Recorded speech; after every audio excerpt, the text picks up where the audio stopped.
Seja muito bem-vindo ao módulo que nós vamos falar sobre fundamentos, sobre pilares do raciocínio clínico. Pilares básicos que vão deixar o seu raciocínio clínico muito mais eficaz. Eu vou trazer aqui, como eu falei, um GPS, um mapa, plantar uma sementinha para que o seu raciocínio clínico fique mais eficaz, para que você sinta mais segurança. E três pilares básicos aqui do raciocínio clínico, que eu trouxe como básicos, né? Existem outros, mas eu trouxe três que eu considero principais, que são a análise funcional do comportamento, a gente fazer a análise funcional do comportamento da criança, a gente fazer a conceituação cognitiva de cada caso e o plano de tratamento de cada caso. São pilares que vão facilitar muito, muito, muito para que você tenha mais segurança e eficácia. E aí, para que você consiga compreender melhor sobre isso, eu vou trazer exemplo prático da história dos três porquinhos. Se a gente for pensar, os três porquinhos foram construir suas casas na floresta e o primeiro porquinho, ele construiu a casa de palha porque ele queria brincar logo, ele queria sair correndo para brincar. Só que o lobo veio e soprou, e ele correu para a casa do segundo porquinho que construiu a casa de madeira porque ele queria economizar. E o lobo veio e soprou também, e os dois correram para casa do porquinho que fez a casa de tijolos. Ele demorou mais a construir, ele gastou mais, então ele precisou ter um planejamento maior para o futuro, mas foi lá que os porquinhos conseguiram se defender do lobo e ficar abrigados. Então, baseado nessa história que eu vou trazer a explicação sobre raciocínio clínico para vocês. Falando em análise funcional do comportamento, a gente tem um comportamento e a gente vai tentar compreender o que aconteceu antes desse comportamento e pode estar atuando como um antecedente, o que aconteceu depois, que pode estar atuando como um mantenedor. Então, o que acontece antes pode estar ajudando a desencadear o comportamento, o que acontece depois pode estar ajudando a manter. Muito importante, que a criança chega com um comportamento disfuncional. A gente, primeiro de tudo, tente compreender a análise funcional do comportamento, o que acontece antes, o que acontece depois, para que a gente tente entender o que é que pode estar desencadeando, o que é que pode estar mantendo. Aqui, o comportamento disfuncional do porquinho, que o Google trouxe ele como o Cícero, o porquinho que construiu a casa de palha, né? Não sei se é esse nome mesmo. Ele tem o comportamento foi, ele teve a casa destruída, ele construiu uma casa de palha e teve a casa destruída pelo lobo. O antecedente foi priorizar brincar. Ele fez uma casa de palha para poder priorizar brincar, tá? Então, foi aconteceu antes. Depois a casa dele foi destruída e, na sequência, ele fugiu para casa dos irmãos, certo? Então, a gente vai pensar uma criança, por exemplo, que faz muita, muita, muito, chora muito, tem desregula muito da raiva para continuar assistindo TV. Então, o que que acontece? A criança chora na hora de assistir TV. O que acontece antes? Os pais dizem que está na hora de desligar a TV. O que acontece depois? A criança chora tanto que os pais dizem que tá bom, fica só mais um pouquinho. Então, o que aconteceu antes foi um desencadeador e o que aconteceu depois está mantendo esse comportamento de desregular da raiva, porque a criança termina que está conseguindo o que quer. Às vezes as crianças dizem assim, tá tendo muita confusão para poder, a criança desregulando muito da raiva para poder sair do celular. E eu digo, bom, então os pais, né, uma opção é os pais determinarem um tempo para uso do celular e usarem um aplicativo que bloqueie o celular. E aí as crianças conversando com elas sobre isso, crianças não dá certo, porque eu consigo mais uns 20 minutos reclamando. Então, assim, tá tendo esse comportamento que vem depois, né, de deixar usar mais 20 minutos após a reclamação, atua como um mantenedor de reclamar. Então, é muito importante que a gente faça análise funcional para compreender o comportamento, o que acontece antes, que pode estar desencadeando, o que acontece depois, que pode estar mantendo. E aí, uma charge aqui que ajuda a ilustrar, né? Acho legal os pais levarem os filhos à escola. Parece que se preocupam com a educação.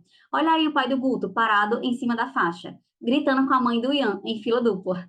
Então, as crianças aprendem muito, muito, muito por modelagem. O ambiente influencia muito no comportamento da criança. Por isso é tão, tão importante que a gente consiga compreender o que acontece antes e o que acontece depois desse comportamento disfuncional. Um outro ponto que eu vou trazer aqui, o segundo, é a conceituação cognitiva. Essa é de GPS, de mapa, ela é trazida por Judith Beck. A conceituação cognitiva, ela traz como se fosse um mapa de como o paciente funciona, né? E como a gente vai fazer para alcançar as metas terapêuticas. Então, ela é fundamental para que eu entenda como o paciente funcione e daí eu consigo montar um plano de tratamento adequado ao meu paciente. Por isso que eu digo que a TCC leva em consideração a singularidade de cada indivíduo. Eu vou trazer aqui alguns pontos para a gente pensar na prática como fazer a conceitualização do porquinho Cícero que construiu a casa de palha, tá? Então, num diagrama, existe um diagrama, ele está no Drive de milhões. Nesse Drive tem um diagrama, foi uma adaptação que eu fiz de um roteiro de Marina Guzmão e Renato Caminha, eu só acrescentei algumas coisas que facilitam para mim nas supervisões em grupo e nas supervisões individuais, então vocês têm lá no Drive esse roteiro. E eu trouxe aqui alguns elementos desse roteiro para a gente pensar na prática como fazer, tá? Então, da identificação, ele é Cícero, ele tem 8 anos, eu posso colocar aqui a escolaridade também. A ideia é que a conceitualização seja respondida de forma breve, porque a gente precisa fazer de todo mundo, né? Então, a gente coloca ali de forma breve para que a gente consiga compreender como funciona cada paciente. Dificuldades atuais. Aí eu coloquei aqui hipótese, né? Estou criando. Dificuldade do controle do impulso, não segue regras bem. Fatores predisponentes. Aqui é o que deixa a criança mais predisposta, né? O que deixa com ela uma tendência maior a ter esse comportamento disfuncional, a ter essas dificuldades atuais. E eu coloquei criando aqui, a mãe não estabelecer regras claras, os irmãos protegerem, porque ele termina fugindo, e são os irmãos que protegem ele, né? Então, imaginei aqui que os irmãos sempre fazem isso. Não foi uma situação pontual, eles sempre fazem isso. Fatores desencadeadores, olha, a partir dali começou. Ali desencadeador, ali foi um estalo para acontecer. Então, o desencadeador foi morar sozinho na floresta e ele terminar priorizando brincar, por exemplo. Fatores de manutenção, não arcar com as consequências das suas escolhas. Então, sempre tem alguém que proteja ele, então ele sempre, né, termina não pensando no futuro, não seguindo muito bem regras, fazendo só o que ele acha que é interessante. Fatores de manutenção é que ajuda a manter o comportamento, tá? Fatores de proteção é que protegem a criança. Então, tem uma mãe e irmãos que o amam, por exemplo. Vigores psicológicos são potenciais da criança, forças pessoais. Então, eu coloquei assim a contemplação, diversão, hipóteses, tá? Visão de si, da família e dos outros, é aquela identificação da crença central, que eu gosto muito de usar aqui, usando essa caixinha animação de Ara Mastini, que tem os animais e tem uma descrição em negrito, por exemplo, beija-flor. Está relacionada a leveza, delicadeza, tranquilidade, atenção plena. A borboleta está relacionada à transformação, felicidade, beleza, leveza. Eu gosto muito porque se a Marina Guzmão é que trazia isso, né? Ela traz isso de ajudar a criança a pensar em animais, que animal ela seria, que animal a mãe dela seria. Só que crianças muito pequenas têm muita dificuldade dessa abstração. Então eu uso essas cartinhas e aí eu seleciono algumas poucas delas, né? E trago para a criança cartas bem antagônicas para a criança dizer assim: que animal você seria? Que animal sua mãe seria? Que animal seu pai seria? Só que às vezes a criança fala assim, mas eu não sou um animal, né? Dela sendo muito novinha. E aí você pode, por exemplo, escrever frases antagônicas de eu sou, minha mãe é, meu pai é, e aí colocar isso tudo numa caixinha, e aí você vai tirando e vai lendo para a criança, e aí vai colocando em outra caixinha as que ela combina que ela acha que combina com a mãe, que ela acha que combina com ela, que ela acha que combina com o pai, que ela acha que combina com os outros. Então a gente pode tanto usar isso em animais, como pode botar frases antagônicas, assim, frases bem diferentes, e a criança selecionar as que para ela fazem sentido. Isso é uma estratégia que Paul estava de trás. E eu trouxe um exemplo aqui, né? Ele vê a si como bicho preguiça, que gosta de relaxar, a mãe como a leoa, que protege, o irmão mais velho como coruja, uma coruja sábia, e os outros como urso, que são amáveis. E as principais emoções eu coloquei aqui alegria e medo. O tamanho da onda é o quanto essa emoção aparece, a força dessa emoção. Mas quem responde isso é a criança. Então, eu gosto muito de usar termômetros. E no Drive tem também exemplos de termômetros, que vocês podem identificar isso, né? Caiu uma coisinha aqui no olho, mas vai. Tem termômetros que vocês podem ajudar a criança a identificar. Então, esse tamanho da onda é sempre segundo o relato da criança, tá? Eu coloquei uma alegria alta e um medo médio, hipotetizando, mas eu precisaria perguntar o porquê. Situações. A alegria, né? Situações que essas emoções costumam ocorrer.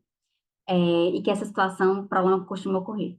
Alegria, construir a casa de palha para ir brincar. Medo, o lobo destruiu a casa, tá? A capacidade de empate eu coloquei baixa, porque ele pensa nele, na diversão dele, no que ele quer fazer e não muito nas consequências disso, como isso vai repercutir no outro. De novo aqui, hipóteses. Aqui é a capacidade empática da criança, tá? Principais pensamentos, aqui hipóteses. Se eu fizer logo, vou conseguir me divertir. Se não der certo, meus irmãos me ajudam. Mariana, mas é muito difícil identificar pensamentos automáticos em crianças, principalmente na primeira infância. É sim, mas tem um mundo de técnicas que ajudam a gente nesse processo. Eu não vou me debruçar nelas aqui, mas tem muitas, muitas, muitas estratégias práticas que facilitam. Essa de colocar vários pensamentos antagônicos, né, escritos, e a criança escolher os que para ela fazem sentido, os que ela tem, os que ela não tem, facilitam muito.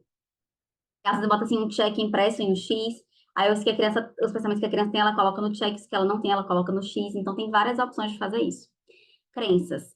O mundo é um lugar seguro, as pessoas estão sempre prontas para ajudar. As crenças, muitas vezes, a gente vai identificar na fala da criança. A criança vai falar e a gente vai pegar ali, né? Às vezes, a criança não vai trazer isso em fala. Então, você vai conseguir identificar melhor as crenças dos pais. Vai ser um pouco mais difícil identificar as crenças das crianças. Quanto mais experiência você tiver, mais facilidade você vai ter em identificar crenças. Então, isso é prática. Principais comportamentos. Fazer atividades rápido para brincar, evitar regras para não ter trabalho, fazer tudo que considera chato o mais rápido possível. Aqui são hipóteses de novo, tá? Estratégias compensatórias são as estratégias que a criança usa para lidar com a crença, mas termina mantendo a crença. Aqui eu coloquei pedir ajuda para que os outros façam as tarefas que são da sua responsabilidade. Vamos pensar em uma criança que tem a ideia de que o mundo é um lugar perigoso. Então, a estratégia compensatória é não se expor a perigo. Ela evita o máximo possível, certo?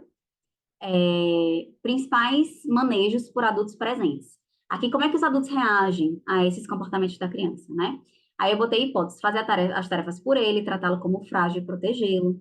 Consequências, não percebeu como disfuncional o fato de não assumir suas responsabilidades. Então, os adultos fazendo isso, quais são as consequências que trazem? No caso desse porquinho, estou hipotetizando que ele não percebeu muito bem os impactos, né? Das responsabilidades que ele tem. Aqui, eu trouxe a parte dos cuidadores, tá? Então, eu comecei falando da parte do modelo com a criança e agora eu vou trazer a parte do modelo com os cuidadores, que é o que eu mais gosto nesse modelo de Marina Guzmão e Renato Caminha, que eu adaptei, porque traz a parte dos cuidadores. Então, traz aqui emoções. Eu tô pensando que a mãe sente muita culpa, né? Digamos, ela trabalha muito fora, sente muita culpa e quer fazer as coisas por ele porque acha que senão vai ser difícil ele fazer sozinho. Então, a emoção muito presente é culpa. E aí, pensamentos, eu preciso protegê-lo, se eu não fizer por ele, algo ruim pode acontecer. Sempre é relato do paciente, então, da criança, da mãe. Eu precisaria perguntar aos irmãos também, já que eu estou hipotetizando que eles atuam como um mantenedor do comportamento da criança. Comportamento. Assume as responsabilidades pelo filho, não estabelece regras claras, tá? Então, assim, aqui foi um exemplo de conceitualização que eu trouxe para vocês, pegando o modelo do porquinho, para vocês entenderem um pouco melhor como funciona esse modelo que está lá no Drive, tá? Ele traz componentes que eu acrescentei, né? Predisponentes, encadeadores, mantenedores de proteção. Aí traz aquela parte toda da criança que já está no modelo de Marina e Renato, e a parte dos cuidadores. Então, é extremamente rico. Mariana, eu não tenho a menor ideia como faz isso. Não se preocupe. Você vai aprender a fazer treinando, treinando, treinando. Eu não comecei sabendo também no início. Eu tinha muita dificuldade. Eu treinei para conseguir fazer bem. Então, é treino. Algo que ajuda muito a gente a preencher o diagrama de conceitualização é estar atenta ao modelo cognitivo enquanto a criança fala. Então, por exemplo, aqui no o porquinho, quando ele estava lá com o lobo soprando a casa dele, a emoção que ele sentiu medo, né? O pensamento, eu preciso correr para me proteger. O comportamento, ele correu para casa do porquinho que tem a casa de madeira. A situação foi o lobo lá, tá soprando a casa dele. Então, no modelo cognitivo da TCC, existe uma relação entre o que a gente sente, o que a gente pensa e o que a gente faz. Então, a gente analisa a situação e pensa, nessa situação, o que a criança sentiu? O que ela pensou? O que ela fez? Nessa situação, o que a mãe sentiu? O que ela pensou? O que ela fez? Você treina a fazer, né, identificar isso na fala deles. Enquanto eles estão falando, você está atenta a isso. Vai facilitar muito na hora de você preencher o diagrama de conceitualização, porque o modelo cognitivo ele é contemplado dentro do diagrama de conceitualização. Vamos pensar aqui enquanto o porquinho estava de boa na casa, certo? Ele construiu, vai ganhar tempo, vai brincar, emoção, alegria, pensamento, vai dar tudo certo, ganhei tempo, vou brincar, fui esperto. O comportamento, né, foi lá brincar, construiu a casa de palha rapidinho e foi brincar. Então, enquanto eles relatam a história, a gente vai ficando atento a esse modelo cognitivo e vai ajudando a gente a preencher o diagrama de conceitualização. Os roteiros que eu entreguei para vocês usarem na avaliação inicial facilitam muito também preencher o diagrama de conceitualização.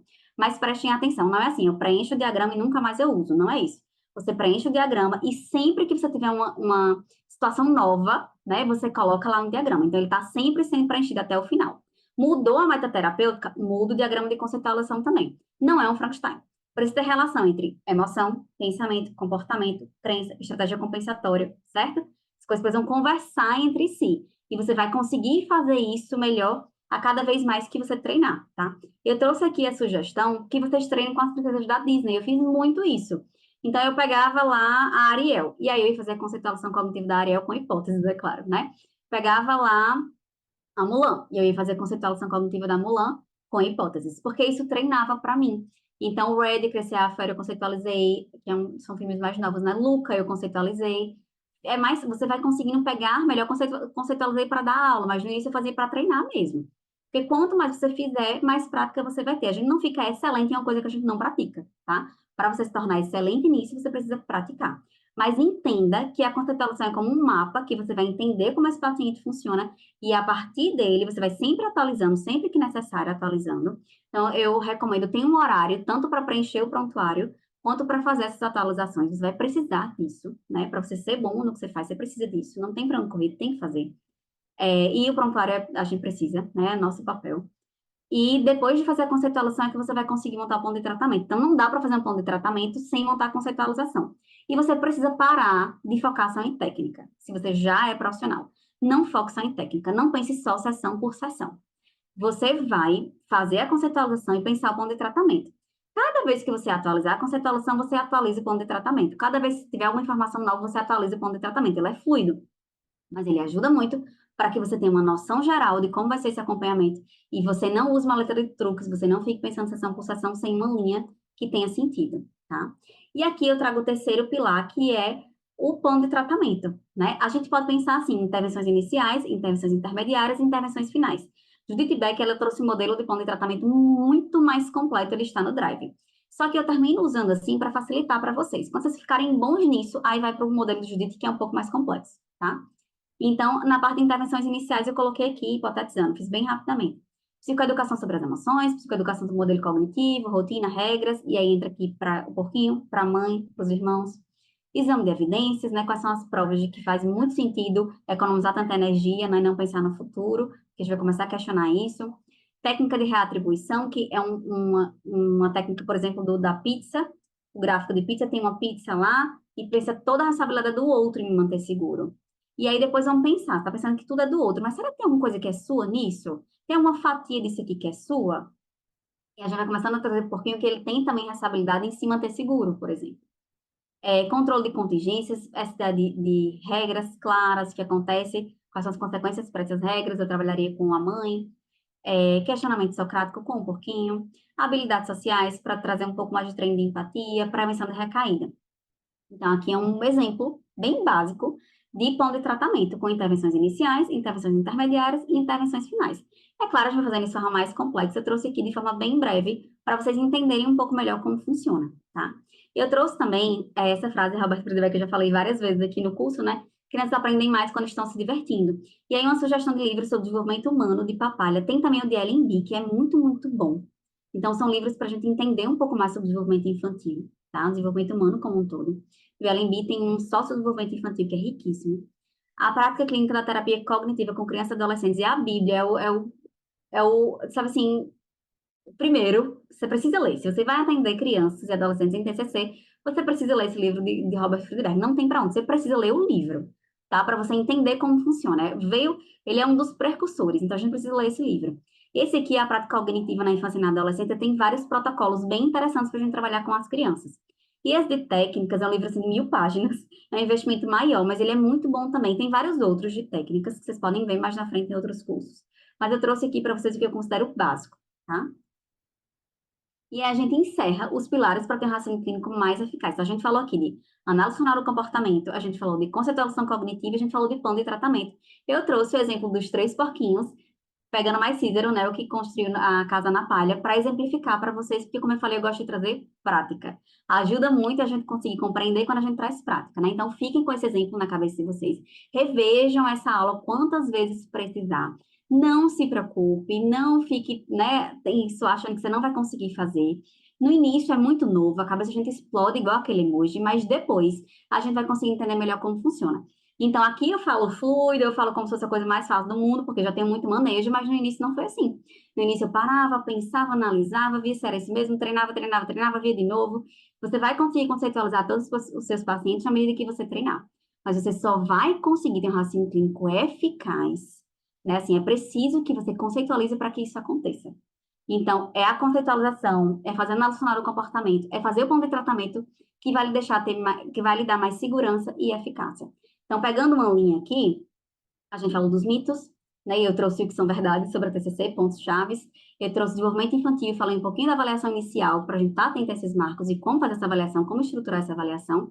E falei aqui pilares para ter um raciocínio clínico mais eficaz. Entreguei o drive de milhões, é só preencher o forms para que vocês tenham acesso a formulários que vão ajudar no passo a passo de como fazer isso. Então, tem o modelo de conceitualização lá, tem os formulários que ajudam a preencher o diagrama de conceitualização. Então, eu estou entregando para vocês, assim, né, tudo mastigadinho para facilitar. Para terminar, a gente vai falar sobre o trabalho com pais. E aí finalizamos esse curso, como eu falei, entregando ouro para vocês, com conteúdo super rico, para facilitar a prática clínica de vocês. Então, fique de olho, é o último módulo para a gente encerrar essa parte aqui.